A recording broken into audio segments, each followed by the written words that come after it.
राष्ट्रीय जगत vision news में आपका स्वागत है। मैं हूं आपके साथ मीना।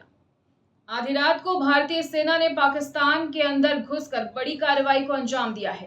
पहलगाम आतंकी हमले का करारा जवाब देते हुए भारतीय वायुसेना ने पाकिस्तान की सरजमी पर 100 किलोमीटर अंदर तक घुसकर मिसाइलें दागी। देखिए पूरी खबर। सूत्रों के अनुसार भारतीय सेना ने पाकिस्तान और पाकिस्तान अधिकृत कश्मीर में आतंकवादियों के 9 अहम ठिकानों पर ताबड़तोड़ हमले किए। इस एयर स्ट्राइक में कम से कम 90 आतंकवादियों के मारे जाने की खबर है। ऑपरेशन सिंदूर ने भारतीय सेना ने ऐसा तांडव मचाया है कि दहशतगर्दों के अड्डे पूरी तरह से खाक हो गए हैं। ऑपरेशन सिंदूर में पाकिस्तान के 5 और पीओके में 4 आतंकवादी ठिकानों को ध्वस्त किया गया। इनमें बहावलपुर, कोटली, मुजफ्फराबाद, गुलपुर, बिम्बेर, सियालकोट और मुरीदके शामिल हैं।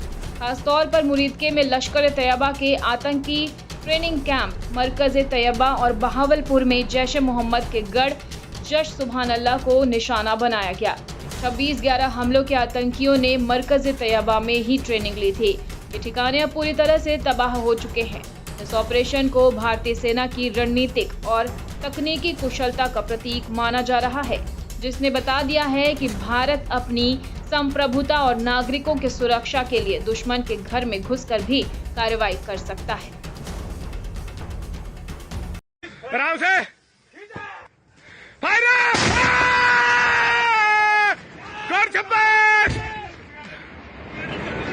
लोड है, टर्न बैक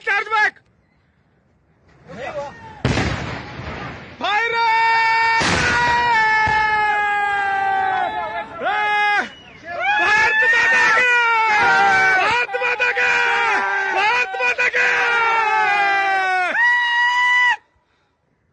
और फिलहाल खबरों में इतना ही। अपडेटेड रहने के लिए हमारे चैनल को सब्सक्राइब कर लीजिए।